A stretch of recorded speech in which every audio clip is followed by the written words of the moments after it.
네, 시간이 되었습니다. 다 함께 주악에 맞추어서 하나님께 묵상기도 올려드림으로 주일 예배 시작하도록 하겠습니다.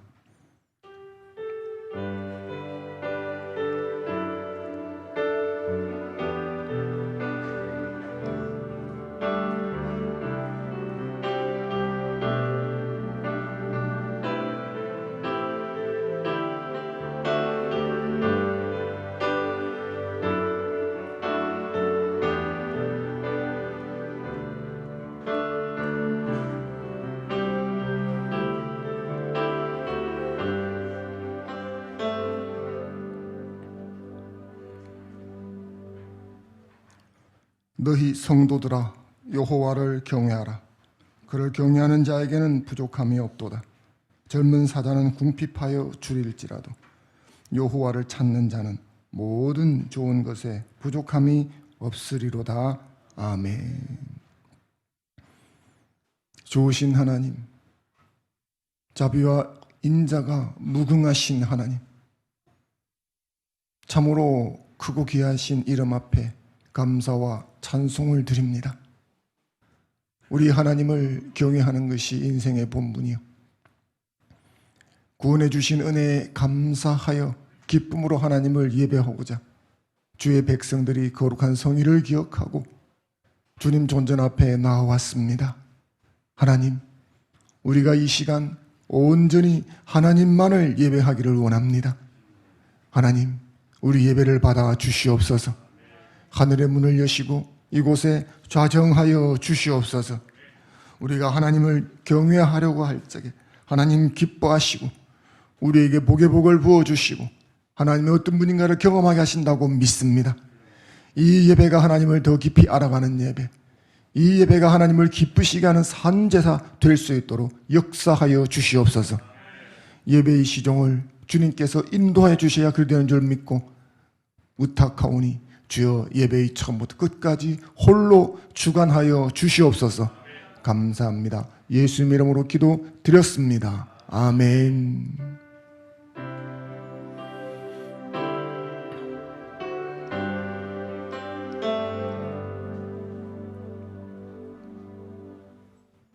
함께 신앙 고백 드리겠습니다. 사도신경으로 우리의 신앙을 함께 고백하도록 하겠습니다. 자막을 참조하셔도 좋겠습니다. 함께 신앙 고백합니다.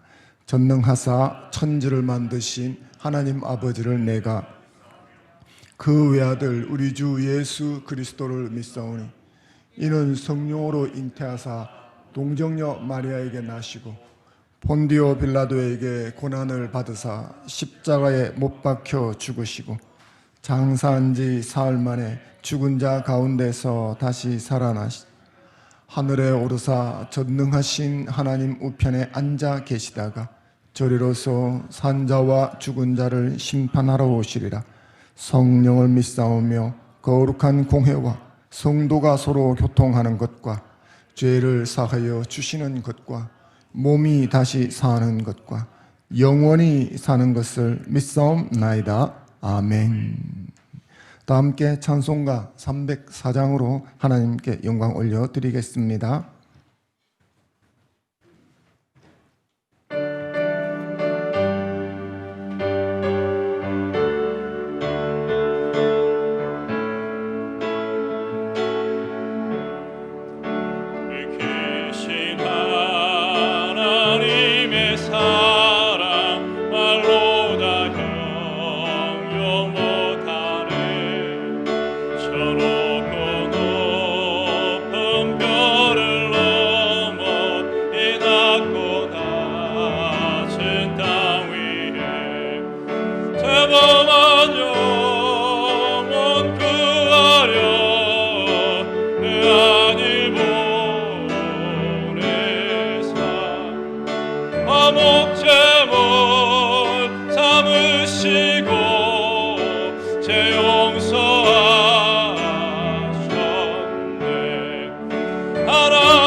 성도여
어찌 닿았을까.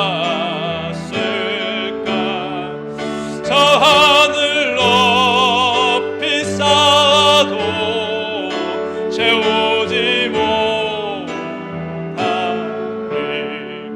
하나님 켜신 사랑은 증량다 못하네. 영원히 변치 않는 사랑 성도여 찬양하세.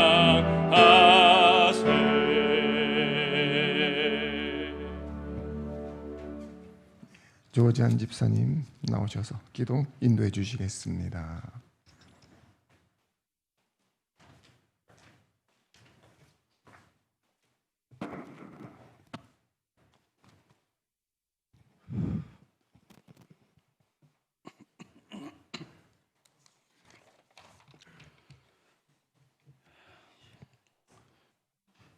기도 올리겠습니다.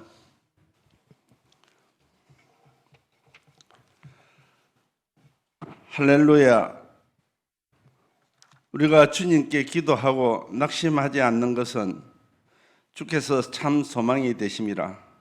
하나님의 꿈이 우리의 비전이 되고 예수님의 성품이 우리의 인격이 되고 성령님의 권능이 우리의 능력이 되길 간절히 기도해 봅니다. 거룩하시고 거룩하시며 참으로 거룩하신 에베네셀의 하나님을 찬양합니다. 오늘도 복된 주님의 날을 허락하시어 원근 각처 처쪽 곳곳에 흩어져 있던 성도들을 불러 주의 전에서 성령과 진리로 하나님께 예배 올려드릴 수 있도록 인도하여 주시니 참으로 감사드립니다. 죄인 되었던 우리를 십자가 보혈로 제사하시고 오늘 하늘 백성으로 인치시어 성전열에 부르신 하나님, 우리가 하나님을 사모하여 갈급한 마음으로 성전에 나왔습니다. 이 시간 올려드리는 이 예배가 하나님께 기쁨의 예배가 되기를 소원하오며 하나님의 손을 구함이 아닌 성령님의 충만함과 하나님의 거룩한 임재를 체험하고 하나님의 얼굴을 구하는 신령한 예배가 되게 하여 주시옵소서. 찬양과 기도와 말씀을 통하여 주님이 주시는 평강과 기쁨을 얻고 돌아갈 수 있도록 이곳에 크신 은혜로 임재하여 주시옵소서. 지금 머리 숙인 저희들 육신의 몸을 입고 이 땅에 살지만 우리는 하나님의 구원받은 자녀이기에 육신에 얽매이지 않는 삶을 살기보다 하늘의 소망을 두고 하늘나라를 바라볼 수 있는 영의 눈을 열게 하여 주시옵소서. 믿음이 없이는 하나님을 기쁘시게 하지 못하나니 하나님께 나아가는 자는 반드시 그가 계신 것과 또한 그가 자기를 찾는 자들에게 상 주시는 이심을 믿어야 할지니라 하셨으니 말씀과 체험으로 확실한 믿음을 주시길 기도합니다. 히브리서 말씀에 믿음의 선진들은 믿음으로 세상을 이기기도 하며 의를 행하기도 하며 약속을 받기도 하며 칼날을 피하기도 하며 연약한 가운데서 강하게 되기도 하였듯이 저희들 모두에게 험한 세상과 코로나19 등 여러 가지 악재를 이길 만한 믿음을 주시고 주변 여러 가지 유혹들을 물리치고 하나님도가 아닌 하나님만을 믿는 신실한 믿음을 허락하여 주시옵소서. 교회의 주인 되신 주님, 주의 피로 값주고 사신 교회 위에 주님의 이름을 영영히 이곳에 두게 하시며 주님의 눈과 마음을 이곳에 두시어 주의 백성들을 날마다 돌아보시고 기도할 때에 응답하여 주시옵길 간절히 기도드립니다. 벌써 올 한 해도 반이 지나갔습니다. 전반기 동안 성도들의 가정과 일터를 보호해 주시고 코로나19 속에서도 지켜주신 하나님의 은혜에 진심으로 감사를 드립니다. 새롭게 시작되는 하반기가 지금 시작됩니다. 더 강한 믿음으로 하나님 아버지를 바라볼 수 있도록 하여 주시고 하나님께서 위기를 기회로 바꿔주시며 우리가 생각하지 못했던 좋은 일들로 더욱더 채워주시고 풍성하게 하여 주실 것을 믿습니다. 우리 믿음의 중심을 보시는 하나님 아버지와 함께 시작하는 올 하반기도 불안한 마음과 요동하는 마음을 내려놓고 아버지를 신뢰함으로 하반기를 힘차게 시작하는 삶이 시작되게 하여 주시옵소서. 긍휼이 풍성하신 아버지 하나님께 또 원하오면 이 나라의 민족을 다시 한번 주의 손에 의탁합니다.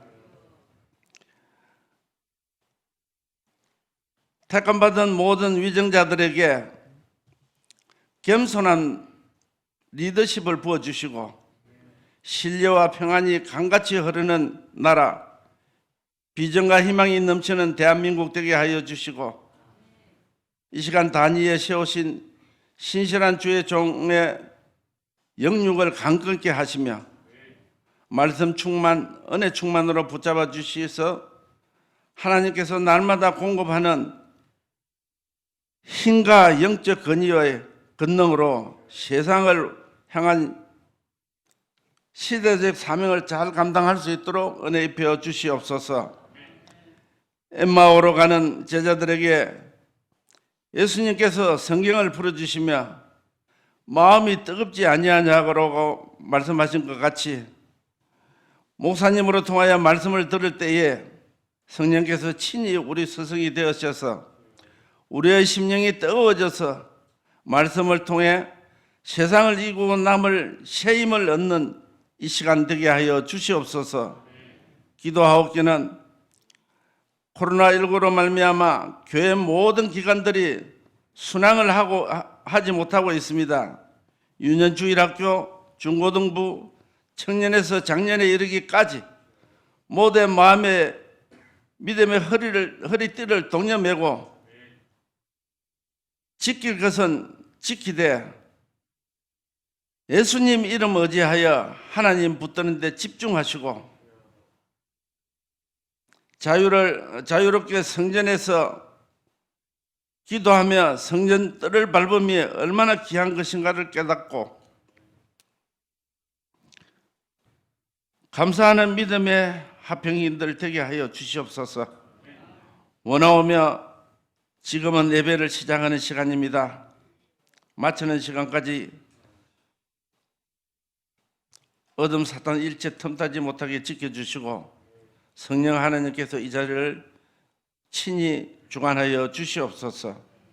이 모든 말씀 예수님의 귀하신 이름으로 기도 올리옵나이다. 아멘.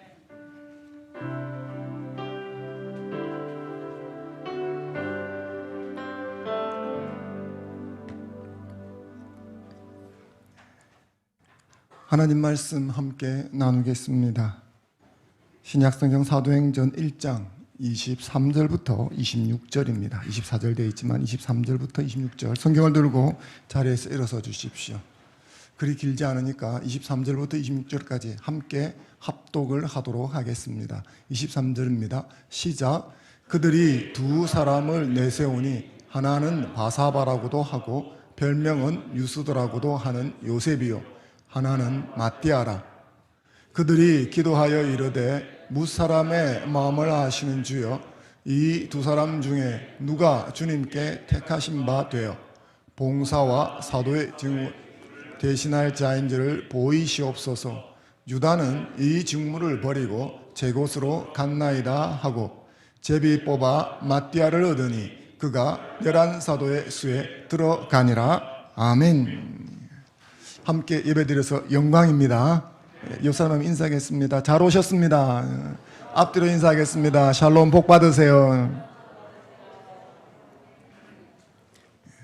코로나19에 함께 예배드릴 수 있는 것이 은혜요 또 영광인 줄로 믿습니다. 예배에 참석하신 여러분에게 하나님께 준비한 은혜가 부어지는 시간 되기를 주님의 이름으로 축원합니다. 로마 교황청에서 교황을 선출하는 방식에는 지금까지 대략 3가지 방식이 있어 왔습니다. 발성에 의한 결정, 타협에 의한 결정, 투표에 의한 결정. 발성에 의한 결정이란 추기경들이 새로운 교황이 될 사람의 이름을 만장일치로 동시에 불렀을 때입니다. 잘 일어나지 않겠죠. 타협에 의한 결정이란 선거가 수렁에 빠질 것 같다고 판단이 되어지면 추기경들 중에서 선거위원을 추려서 선거위원회를 만들고 여기서 교황을 주도적으로 선출하는 것입니다. 투표에 의한 결정은 지금 로마 교황청에서 교황을 선출하는 방식입니다. 모든 추기경이 익명으로 투표해서 3분의 2의 득표를 한 사람을 교황으로 선출하는 방식입니다. 만약 3분의 2 득표자가 나오지 않으면 나올 때까지 익명 투표를 반복한다고 합니다. 그렇다면 성경 속에 나오는 공동체에서 사람을 뽑을 때는 어떤 방식으로 뽑았을까? 대표적인 것 몇 가지만 살펴보면 먼저 출애굽기 18장에 모세가 장인 이드로의 조언을 받아들여서 이스라엘의 1000부장, 100부장, 50부장, 10부장을 선출했던 때가 있었습니다. 그때는 자격 조건에 맞는 후보군들을 세우고 그 후보들 중에서 모세가 지명해서 발탁하는, 즉 선택하는, 임명하는 방식을 선택했습니다. 사무엘상 10장에 보면 사무엘이 이스라엘의 초대 왕을 세우는 장면이 나옵니다. 사울을 초대 왕으로 세우지요. 이때는 제비뽑기를 통해서 왕을 선출했습니다. 12지파를 모아서 어느 지파 사람인가 하는 것을 뽑고 그 지파가 뽑히면 그 지파에 속한 가문들을 몽땅 모아서 거기서도 제비를 뽑고 뭐 그런 식으로 좁혀 나가서 사울 왕이 선정이 된 거죠. 신약으로 넘어와서 사도행전 6장에 보면 초대교회에서 7명의 집사를 최초로 선택한 적이 있습니다. 이때는 자격 조건에 맞는 후보군을 세우고 그 후보들 중에서 선택을 했습니다. 그런데 지명하는 방식이 아니라 추천을 많이 받은 사람이 선택된 것으로 보여집니다. 일종의 투표 방식이죠.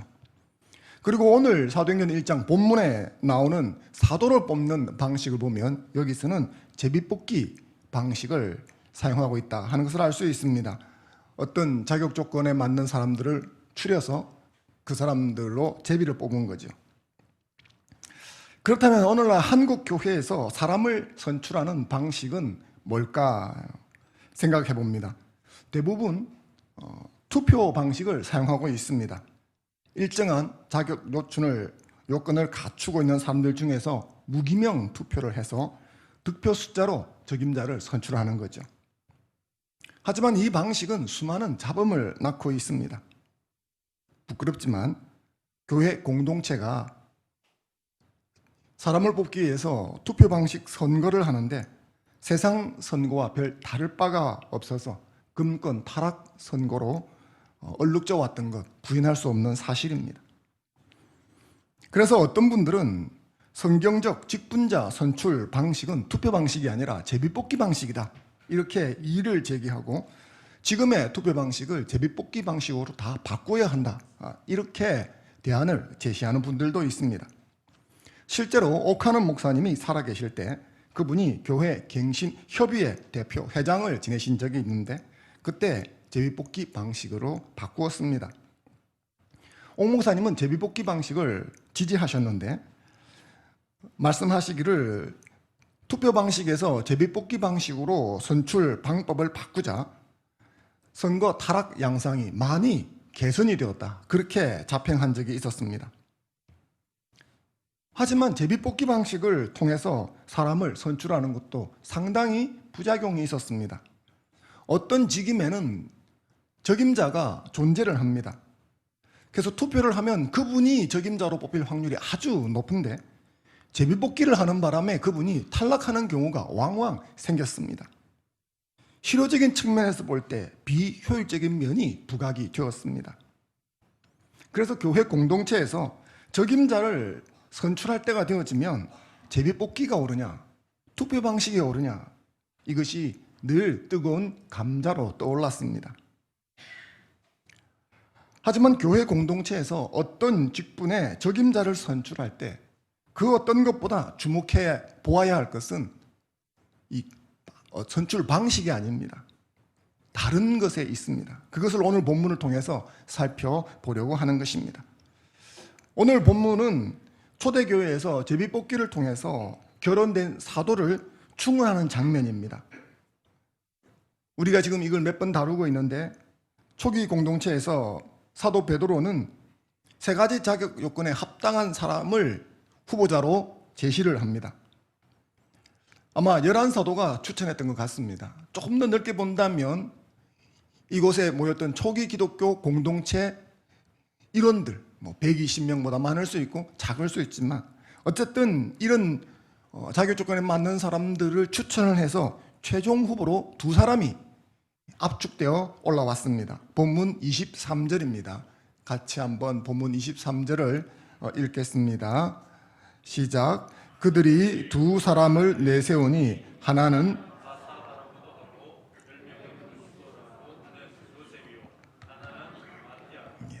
한 사람은 요셉이고 한 사람은 마띠아입니다. 요셉은 바사바라고도 불리는데 그의 별명은 유스도였습니다. 요셉과 바사바 이 이름들은 모두 유대식 히브리식 이름입니다. 바사바란 안식일의 아들이다 그런 뜻입니다. 요셉은 당시 많이 쓰던 흔한 이름이었습니다. 유스도는 별명인데 로마식 이름입니다. 뜻은 정의라는 뜻을 갖고 있습니다. 아마도 이 요셉은 불의를 보고는 못 참는 그런 성품이었던 것으로 보여집니다. 마띠아는 헬라어 마타디아스의 약칭입니다. 마띠아스. 이 이름의 뜻은 여호와의 선물이라는 뜻을 가지고 있습니다. 유대 역사가 요세비우스에 의하면 마띠아는 누가복음 10장 1절에 나오는 70인 전도대 중에 한 명이었을 것이다. 이렇게 말하고 있습니다. 어쨌든 요셉과 마띠아 이 두 사람의 최종 후보를 얻고 공동체는 먼저 기도를 하고 제비를 뽑게 됩니다. 제비를 뽑아서 제비를 던지죠. 그래서 그들이 제비를 뽑아 마띠아를 얻으니 26절 이렇게 되어 있는데 이 말은 그들이 제비를 던졌다 그런 의미입니다. 120문도가 두 사람을 위하여 제비를 던졌다는 것인지 아니면 이 두 사람이 자기가 제비를 던졌다는 것인지 정확하게 구분하기는 어렵습니다. 당시 제비 뽑기는 어떻게 됐을까요?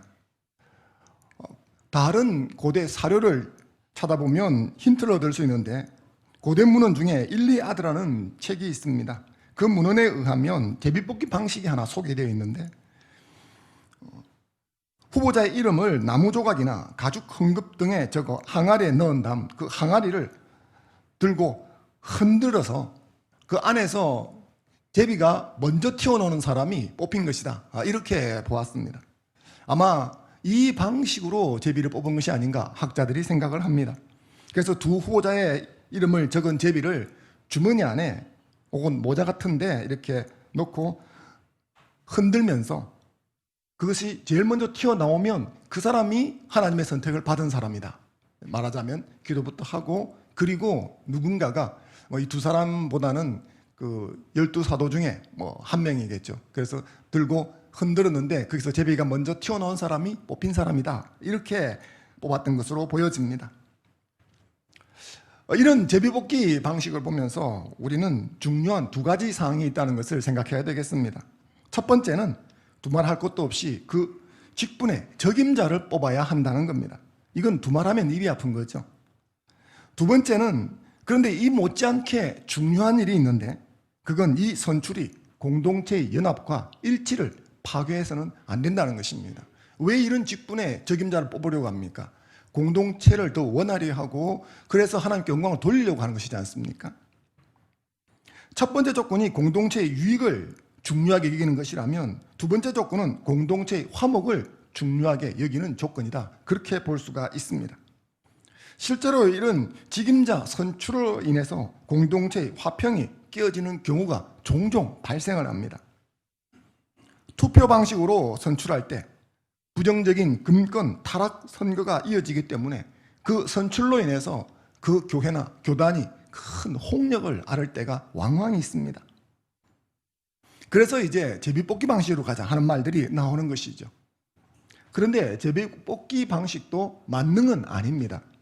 민수기 16장 3절 말씀을 같이 한번 읽어보겠습니다. 민수기 16장 3절입니다. 읽겠습니다. 제가 읽어드리겠습니다. 그들이 모여서 모세와 아론을 거슬러 그들에게 이르되 너희가 분수에 지나도다. 회중이 다 각각 거룩하고 여호와께서도 그들 중에 계시거늘 너희가 어찌하여 여호와의 총회 위에 스스로 높이느냐. 이 말은 고람과 아비람이 모세와 아론에게 반역해서 사람들을 데리고 폭동을 일으켰을 때 했던 말입니다. 하나님께서는 제사장과 대제사장이라고 하는 아주 중요한 직분을 만드시고 그 직분에 아론을 친히 지명하셨습니다. 너희가 자격에 맞는 사람을 선출해서 가지고 오고 뽑아라 이렇게 하지 않고 하나님이 그냥 아론을 대제사장 삼아라 그렇게 명령하셨습니다. 그리고 레위 자손 중에서 대대손손 아론의 후손들만 대제사장과 제사장 직분을 수행할 수 있다. 그럼 나머지 레위인들은 어떻게 했습니까? 같이 성전에서 하나님의 일을 수종들지만 그들은 원천적으로 제사장이나 대제사장이 될 수가 없었습니다. 이건 대단한 특혜죠. 그러자 다른 레위 자손들이 들고 일어났습니다. 어떻게 아론과 너희 아들들만 그 직분을 독점하느냐? 있을 수 없는 일이다. 하나님이 직접 지명해서 선택하셨지만 그걸 인정하지 않고 반기를 들고 있습니다. 이게 죄성을 가진 인간입니다. 하나님이 직접 지명하여 세워도 분란이 생기는데 하물며 투표를 하든 제비를 뽑든 분란이 안 생긴다는 게 이상하지 않겠습니까? 그런데 오늘 본문에서 제비 뽑기를 했는데 선출 후에 이런 잡음이 전혀 없다는 사실을 보게 되어집니다. 투표 방식이 아니라 제비 뽑기를 했기 때문에 잡음이 없는 걸까요? 말씀을 드렸지만 하나님이 지명해도 잡음이 생기려면 생기는 겁니다. 그러므로 선출 방식이 중요하긴 하지만 그보다 더 중요한 것이 있다는 것을 우리가 알게 됩니다. 문제의 핵심은 제도가 아니라 제도를 운영하는 사람이다.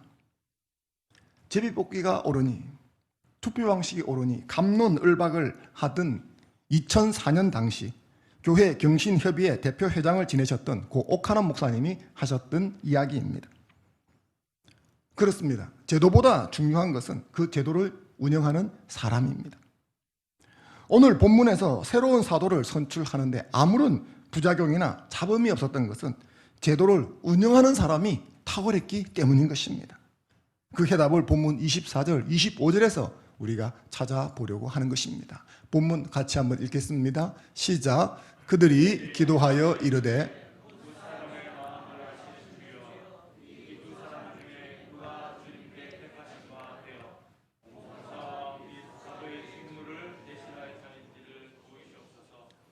유다는 이 직무를 아멘. 사도들과 모인 사람들은 제비뽑기를 하기 전에 먼저 하나님께 간절히 기도를 했습니다. 이 기도는 단순 요식행위가 아니라 그들이 정말 간절한 바람을 담은 기도였습니다. 두 사람 중 누가 뽑혀도 상관이 없겠지만 하나님이 어떤 사람을 원하시는지를 알고 싶다는 것이었습니다. 특별히 그들은 하나님을 지칭하기를 무사람을 아시는 주라고 지칭하고 있습니다. 자동차를 제일 잘 아는 사람은 자동차를 만든 사람이겠죠. 그렇다면 사람을 제일 잘 아는 사람은 사람을 제일 잘 아는 분은 사람을 만드신 창조주 하나님이신 줄로 믿습니다. 무사람의 마음을 아시는 분으로 하나님을 묘사한 것은 하나님이 사람을 만드셨으니까 사람을 제일 잘 아시는 분이라고 고백한 것입니다. 이 고백이 저와 여러분이 고백이 되었으면 좋겠습니다. 그러면서 제비는 사람이 뽑아도 결과가 하나님께 있음을 고백하고 있습니다. 어떤 결과가 나오든 제일 적합한 사람을 무사람의 마음을 아시는 하나님께서 선택하여 세우실 것이다 라는 고백이 이 기도에 담겨 있는 것입니다. 즉 다시 말해서 이 기도는 단순한 기도가 아니라 그들이 하나님의 주권적 섭리를 인정하는 신앙 고백적 기도라는 사실을 우리가 보게 되어집니다. 그리고 이 기도 후에 제비 뽑기를 했는데 그 결과 의외의 인물이 선출되었습니다. 최종 후보에 오른 사람이 둘이었죠. 누구입니까? 한 사람은 요셉이고 한 사람은 마띠아입니다.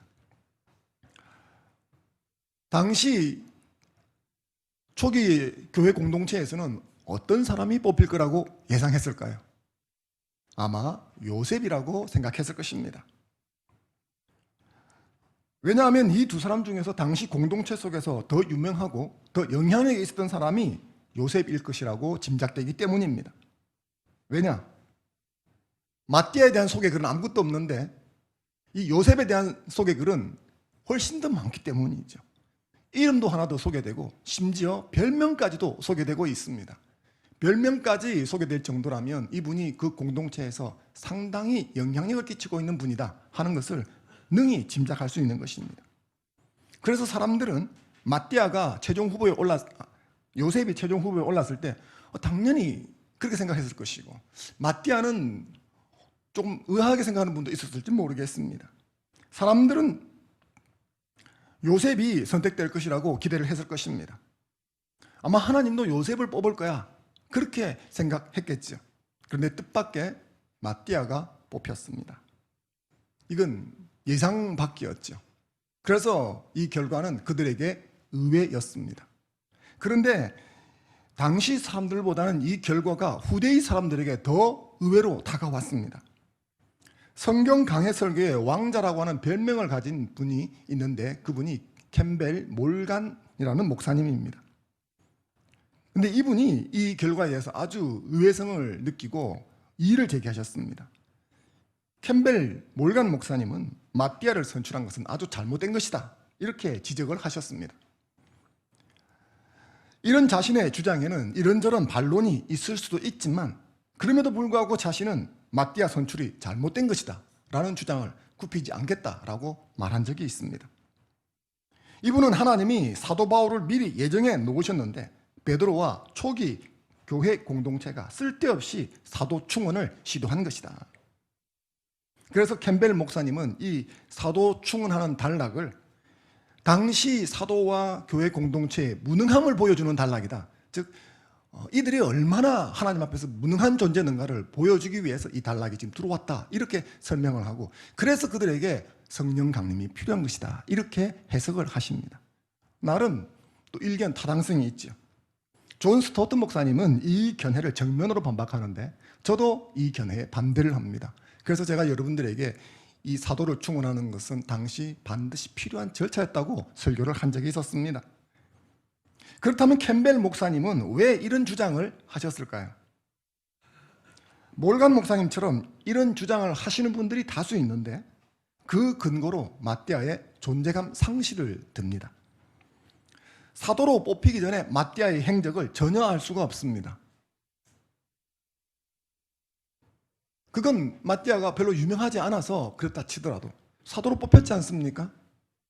이렇게 중차대한 일을 진행하고 사도로 뽑혔다면 그 이후에 행적이 있어야 하는데 사도로 뽑힌 이후에도 마띠아의 행적을 전혀 알 수가 없습니다. 전승에 의하면 에티오피아까지 가서 복음을 전하다가 돌에 맞아 순교했다라고 전해지고 있습니다. 그런데 그 외에 다른 행적이나 영향을 끼친 일은 전혀 전승을 통해서도 내려오지 않습니다. 이렇게 중차대한 문제로 사도를 뽑았다면 사도행전에 그의 행적들이 좀 기록되어야 하지 않느냐. 그런데 왜 1점 단 한 줄도, 한 단어도 언급이 없느냐. 몰간 목사님은 이런 이유로 뽑을 필요도 없는 사람을 뽑았다고 주장했던 것입니다. 그런데 저는 이것이 결과를 가지고 하나님의 주권적 섭리를 의심하는 행위라고 생각을 합니다. 좋은 결과, 훌륭한 업적을 남겨야만 하나님의 주권적인 섭리 속에 있는 것입니까? 바울처럼 성경을 13권이나 저술하고 치유와 권능을 펼쳐야만, 그래야 하나님의 섭리 속에서 택함받았다, 그렇게 인정받을 수 있습니까? 만약 그렇다면 이름 없이 빚도 없이 드러나지 않으며 복음을 전하다 같은 사람들은 하나님의 택함을 받지 못한 것일까요? 그럴 수는 없는 것입니다. 조금 의외의 일이 발생했지만 공동체는 이를 하나님의 주권적인 섭리로 인정하고 받아들이는 것을 볼 때도 캠벨 목사님의 주장은 별 설득력이 없다는 것을 우리가 보게 되어집니다. 본문 26절 말씀을 같이 한번 읽어보겠습니다. 26절입니다. 시작. 제비 뽑아. 아멘. 기대에 벗어난 결과가 나왔을 때 이 공동체는 이런 결과도 하나님의 주권적인 섭리라는 것을 인정하고 있습니다. 11사도의 수에 들어갔다. 마띠아가 이 말을 그대로 번역하면 11사도와 함께 소속된 자로 계산되었다. 이렇게 할 수 있습니다. 즉 다시 말해서 그들은 마띠아가 새로운 사도라는 것을 인정했다는 거죠. 의외의 결과가 나왔지만 마띠아가 12사도의 마지막 사도로 하나님께 선택받은 사람이다. 그렇게 그들이 받아들였다는 것입니다. 이것이 이후에 그에 남긴 업적이나 혹은 행했던 일들로 인해서 다시 흔들리거나 뒤바뀔 수는 없다는 것이죠. 사랑하는 성도 여러분, 저는 우리 모두가 하나님의 주권적인 섭리를 고백하는 신앙이 되기를 바랍니다. 우리의 기대하고 좀 다른 결과가 나왔을 그때에도 하나님의 주권적인 섭리를 인정하는 저와 여러분이 되었으면 좋겠습니다. 결과가 우리의 기대치에 미치지 못할 그때에도 하나님의 주권적인 섭리를 고백하는 저와 여러분이 되었으면 좋겠습니다. 우리 기대에 부합할 적에는 하나님의 주권적인 섭리를 고백하는 것이 뭐 어렵겠습니까?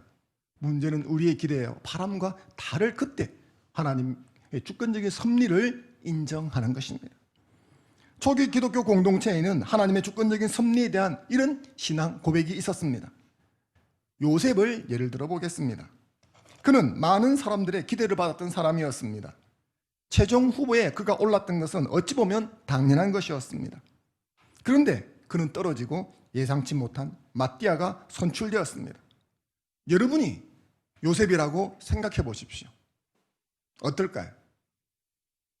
만약 요셉이 떨어졌다고 난리를 쳤다면 어떻게 되었을까요? 여기 본문에는 난리 쳤다는 말은 없지만 이번 선출은 문제가 있다. 이걸 하나님의 뜻이라고 받아들일 수 없다. 이렇게 고집을 피우면 제비뽑기를 한 번 더 해야 한다. 3-4번이지 않냐. 이렇게 한다면 선출된 사람이 나보다 금결도 많고 나보다 못한 사람인데 어떻게 이런 사람이 하나님의 선택을 받을 수 있느냐? 따지고 든다면요. 혹은 이 결과에 실망하고 사람들 볼 면목이 없다고 교회를 떠나 다른 곳으로 가버린다면 그러면 어떻게 될까요? 아마도 교회 공동체는 큰 분란을 겪고 근심을 껴안게 될 것입니다. 그런데 오늘 본문을 보면 이 바사와고도 불리는 요셉은 이런 티를 전혀 내지 않고 있습니다. 본문 자체에 그런 뉘앙스가 전혀 없는 것이죠. 요셉은 영광스러운 사도가 될 뻔한 사람이었습니다. 뭐 할 뻔했다가 이 경우는 별로 좋지가 않죠. 사도가 될 뻔한 사람이니까요. 하지만 사도가 되지 못했다고 해서 낙심하거나 딴지를 걸지 않았습니다. 유대 역사가 유세비우스에 의하면 이 요셉은 불신자의 도전을 받은 적이 있었다고 합니다. 네가 진짜 예수를 믿고 네가 전하는 예수가 그렇게 능력이 있다면 독을 한번 마셔봐라. 그래도 네가 죽지 않는다면 네가 믿는 예수가 전능자요 살아있다는 걸 믿겠다. 그러자 주저없이 뱀독을 마셨다고 합니다. 그리고 죽지 않았다. 이렇게 전해져 내려오고 있습니다.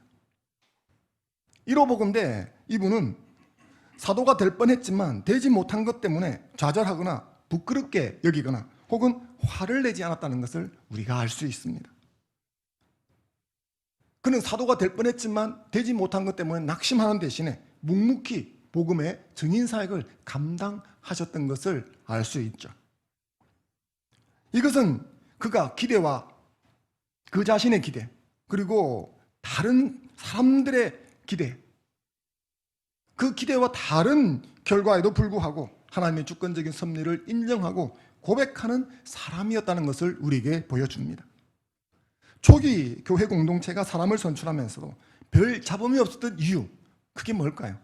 저는 그것이 이 공동체에 이렇게 자신의 기대와 바람과 달랐을 그때에도 하나님의 주권적인 섭리를 고백하는 신앙인들이 많았다라고 생각을 합니다. 사랑하는 성도 여러분, 만약 한국교회가 하나님의 주권적인 섭리를 고백하는 신앙인으로 가득 찬다면 사람을 선출할 때 그 선출로 인한 잡음 문제로 고통을 받지는 않을 것입니다. 우리 교회를 포함한 한국교회가 하나님의 주권적인 섭리를 고백하는 신앙인으로 가득 채워지기를 바랍니다. 저와 여러분들이 하나님의 주권적인 섭리를 고백하는 신앙으로 올바로 세워지기를 바랍니다. 이를 위해서 우리 한 사람 한 사람, 오늘 예배를 드리고 말씀을 듣는 여러분 한 사람 한 사람의 삶의 전반에서 하나님의 섭리를 고백하는, 하나님의 주권적 섭리를 인정하고 고백하는 신앙 고백 위에 서 있어야 될 줄로 믿습니다. 문제가 있다고 이러니 저러니 남 탓할 것만은 아니지 않겠습니까? 돌아보면 나 자신 역시 내가 기대하는 바와 다른 결과를 내 손에 쥐게 되었을 때 하나님의 주권적인 섭리를 의심하고 불신하는 경향이 솔직히 말해서 있지 않습니까?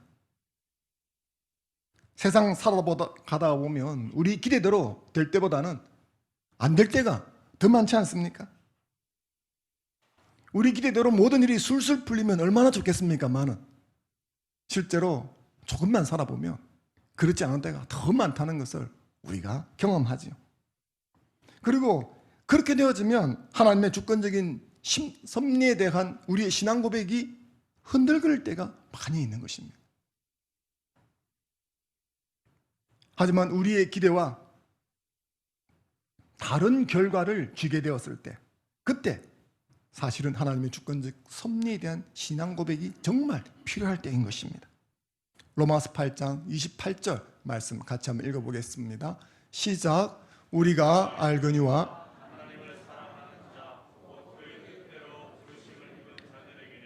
모든 것이 합력하여 아멘.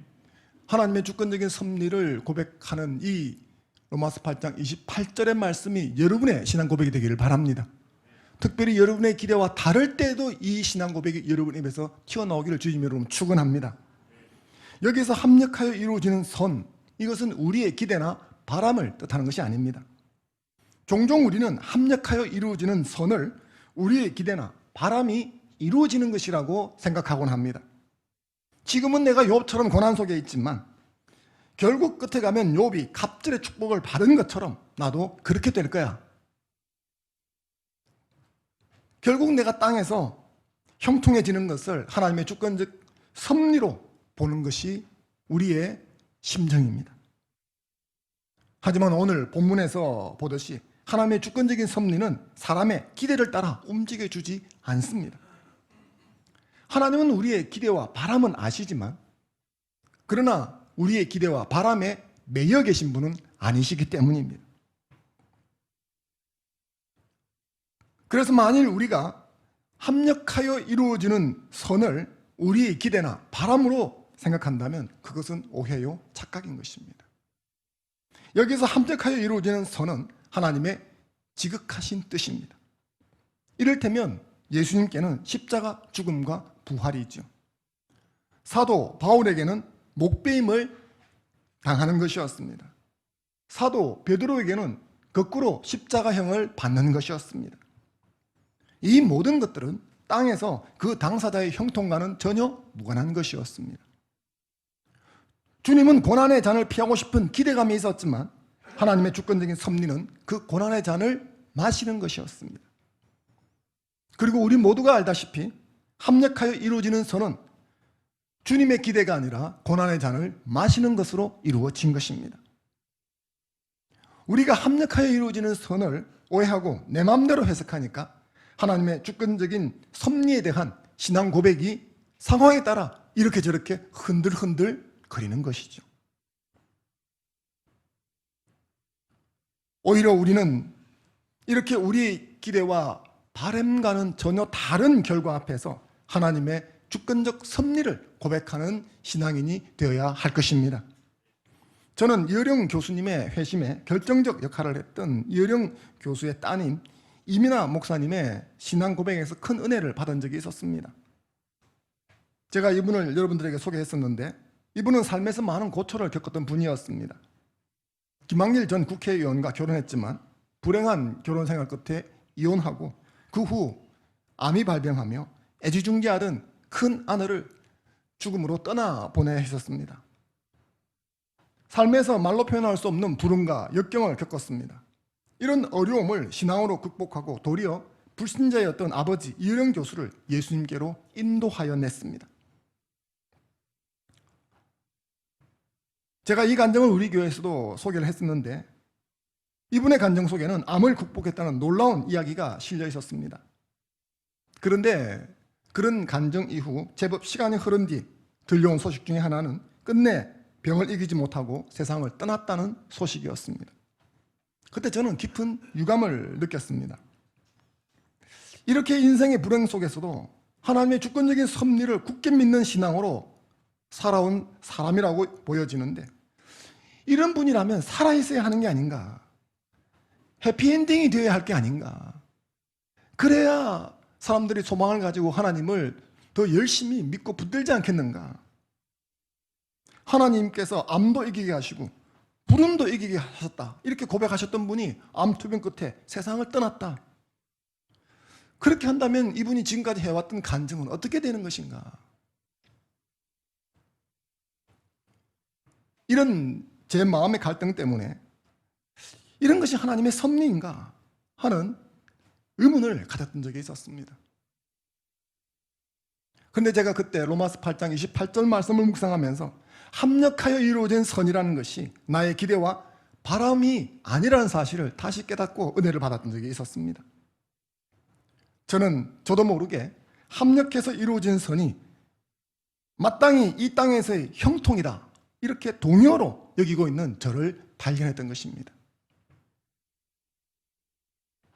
그리고 얼마 시간이 지나서 유석경 전도사님의 간증을 접하게 되었습니다.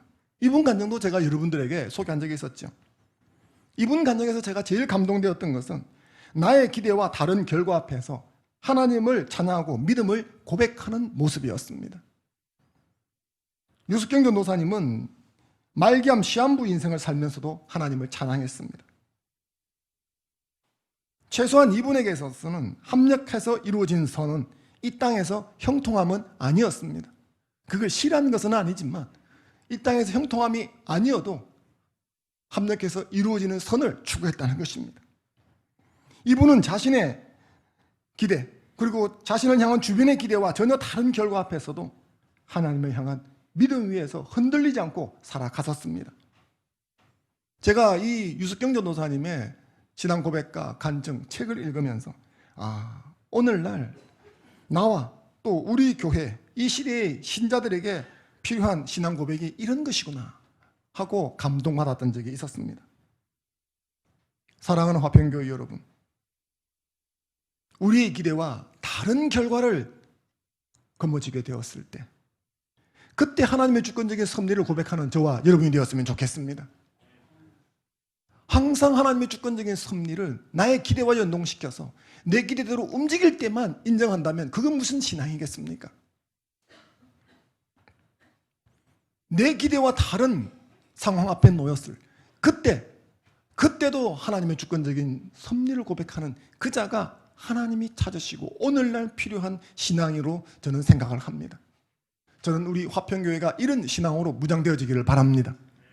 사랑하는 성도 여러분, 저와 여러분들이 내 기대와 다른 상황 속에서 하나님의 주권적인 섭리를 고백할 그때 우리가 하나님을 기쁘시게 할 수 있는 줄로 믿습니다. 그리고 우리 교회가 우리의 기대와 바람과 다른 상황 속에서도 하나님을 향한 주권적인 섭리를 믿는 믿음이 흔들리지 않을 때 그때 우리 교회는 교회다워 줄 수 있는 줄로 믿습니다. 한국 교회가 이런 주권적인 섭리로 무장이 되어 있다면 더 이상 세상으로부터 지탄을 받지 않을 줄로 믿습니다. 여러분 자신이 이런 하나님의 주권적인 섭리를 고백하는 신앙 위에 서 있겠다고 결심하시기 바랍니다. 그리고 이 교회가 우리의 기대와 바람과 다른 상황 속에서도 하나님의 주권적인 섭리 위에 서 있는 교회가 되게 해달라고 기도해 주시기 바랍니다. 더 나아가서 한국 교회가 땅의 형통, 자신과 세상의 기대가 아닌 다른 결과를 짊어졌을 때도 하나님의 주권적인 섭리 위에 서 있는 교회가 되게 해달라고 기도해 주시기 바랍니다. 그때 신자는 신자다워질 것이고 교회는 교회다워질 줄로 믿습니다. 이 신앙으로 오늘을 살아가는 저와 여러분 되기를 주님의 이름으로 축원합니다. 잠시 주신 말씀 붙들고 함께 기도하는 시간 갖겠습니다.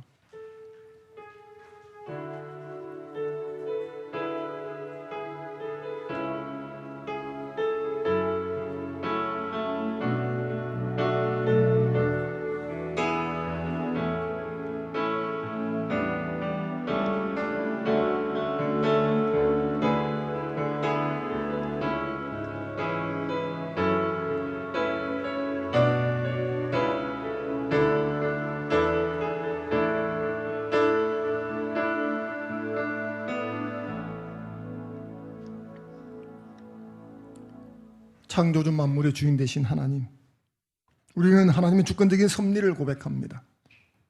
세상 만사 우연히 되는 것이 없고 하나님의 뜻 가운데 운행되는 줄 믿습니다. 주님, 이 고백이 상황으로 흔들리지 않게 도와주시옵소서. 내 기대와 다르거나 다른 결과물 앞에서 하나님의 주권적인 섭리를 의심하지 않는 우리가 되게 하여 주시옵소서. 바라고 원하옵건대 어떤 상황 속에서도 하나님의 주권적인 섭리를 고백하는 신앙으로 오늘을 살아 하나님을 영화롭게 하는 주의 백성들이 다 되게 하여 주옵소서. 아프신 분들을 위해 잠깐 기도하겠습니다. 자신의 아픈 부에 손 얹어주시기 바랍니다. 믿는 자들에게는 이런 표적이 따르리니 곧 그들이 내 이름으로 귀신을 쫓아내며 새 방언을 말하며 뱀을 집어 올리며 무슨 독을 마실지라도 해를 받지 아니하며 병든 사람에게 손을 얹은 즉 나으리라. 아멘. 사랑하는 아버지 하나님, 우리 주님께서는 전능자요 만물의 주관자이신 줄로 믿습니다. 말씀하시면 땅과 하늘이 벌떡 일어나 차렷 자세를 취한다고 말씀하신 그것이 이루어지는 줄 믿습니다.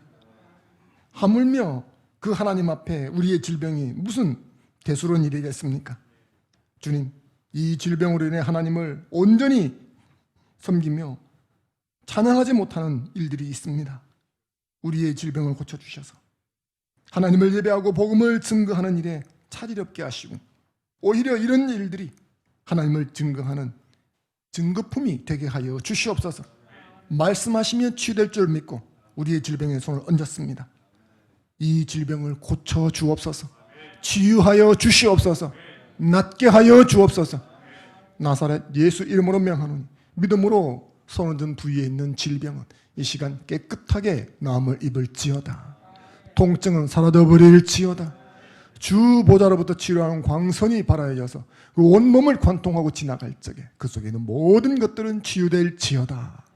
주의 이름으로 선포하였습니다. 외양간에서 난 송아지가 절로 펄쩍펄쩍 뛰는 것처럼 주님을 찬양하는 복된 입술 다 되게 하여 주시옵소서. 감사드리며 예수님 이름으로 기도드렸습니다. 아멘. 찬송가 545장으로 찬송 하나님께 드리면서 봉헌 올리도록 하겠습니다.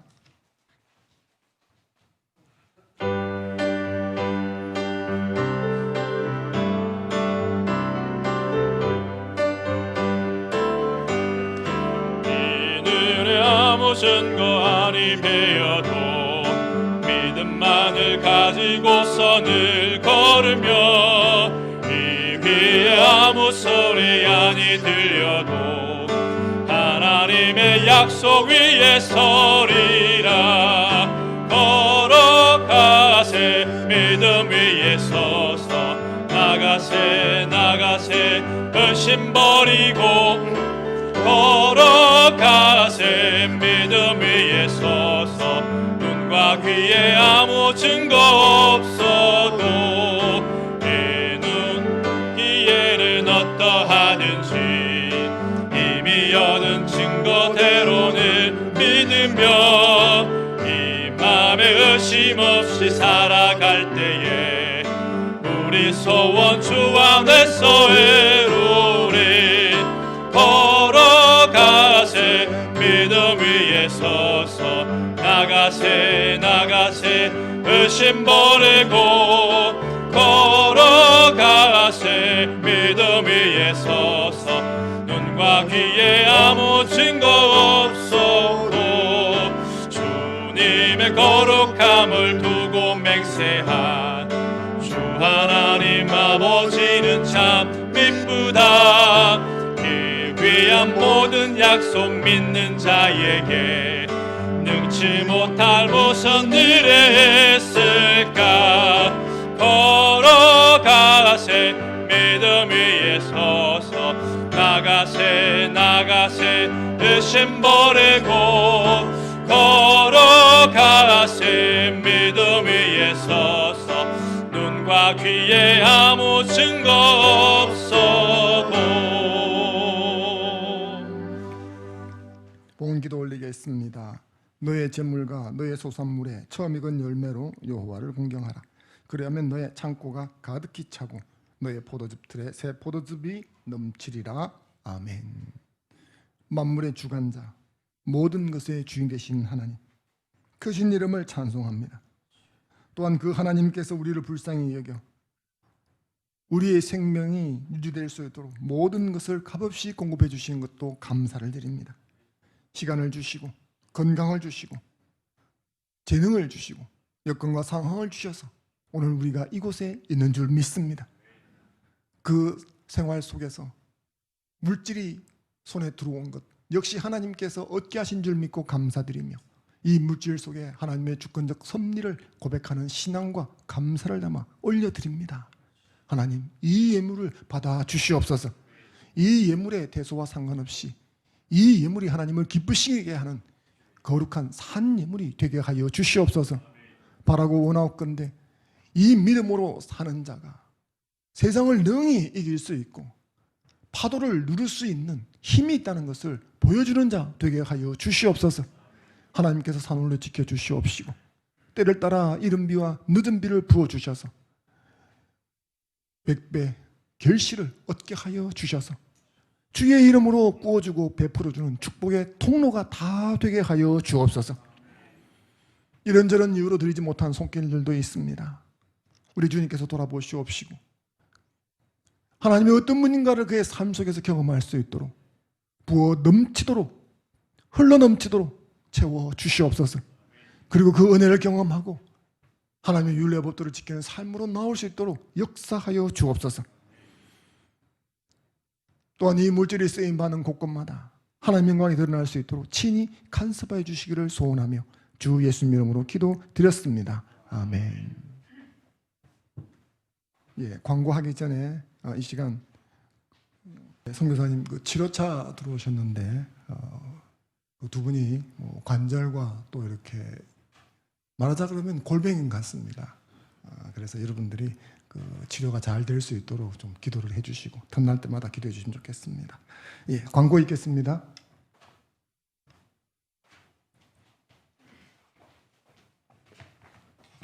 예, 광고 드립니다. 성도님들은 특별한 경우 하나님보다 더 중요하고 예배드림보다 더 급한 일 등 특별한 경우를 제외하고는 주일 예배를 예배당에서 세상 짐은 내려놓고 하나님 일과 믿음, 사랑, 섬김, 인내의 짐은 지고 예배드리는 두아디라 교회의 남은 자들이 됩시다. 이분입니다. 다음 주일 예배 참석 안내입니다. 1부 예배는 여 1, 2, 3마을과 한나순, 2부 예배는 남 1, 2마을과 여 4, 5마을과 청년부가 되겠습니다. 3번입니다. 예, 차재욱 김선미 선교사님의 건강과 선교 사역을 위해 또한 우리 교회에서 지원하고 있는 농촌 미자립교회 또 장흥교회를 위해 지속적인 기도 부탁드립니다. 4번입니다. 7월 운영위원회가 7월 8일 수요 예배 후에 있습니다. 기억하고 참석해 주시기 바랍니다. 5번입니다. 여 리더십 모임이 이번 주 금요일 저녁 8시 사랑홀 주일학교 예배실에서 있습니다. 권사 순장들은 참석해 주시기 바랍니다. 6분입니다. 7월 말씀 묵상표가 나왔습니다. 필요하신 분 한 분씩 가져가시기 바랍니다. 2분 수요 기도에는 최홍림 목사님께서 인도하십니다. 기도해 주시기 바랍니다. 8번 다음 주 헌신하실 분들입니다. 주일 1부 기도에 오충남 장로, 2부 기도에 유경상 집사, 수요 기도에 정영옥 집사, 본당 안내 전재현 집사와 새가족부, 정문 안내는 성장순이 헌신하시겠습니다. 네, 찬송가 384장 찬송 후에 축복 기도하고 예배를 폐하도록 하겠습니다.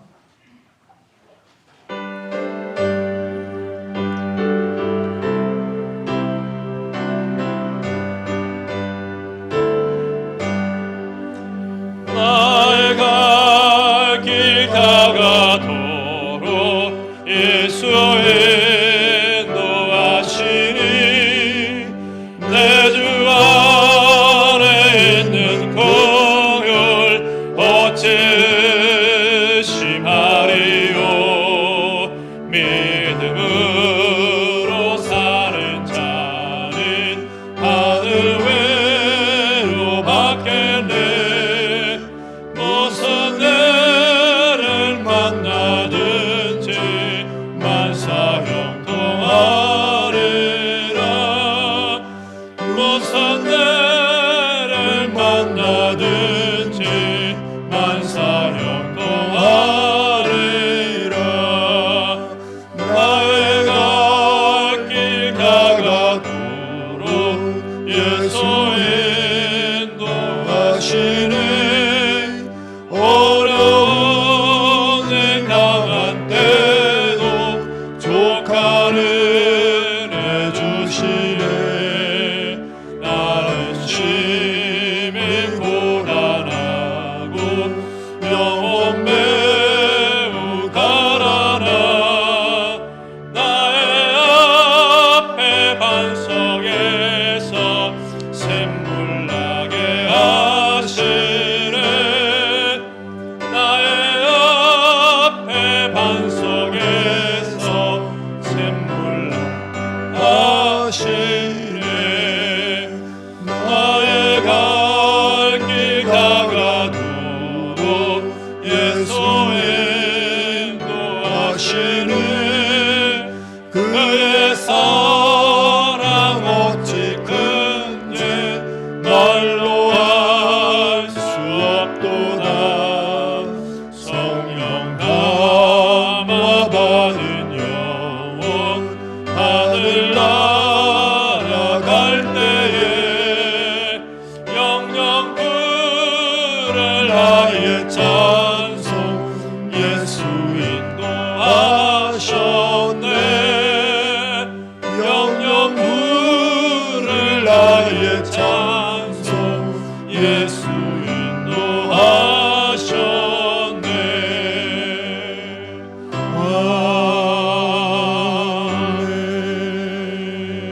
아멘. 여호와는 너에게 복을 주시고 너를 지키시기를 원하며 여호와는 그의 얼굴을 너에게 비추사 은혜 베푸시기를 원하며 여호와는 그 얼굴을 너에게로 향하여 드사 평강 주시기를 원하노라. 아멘.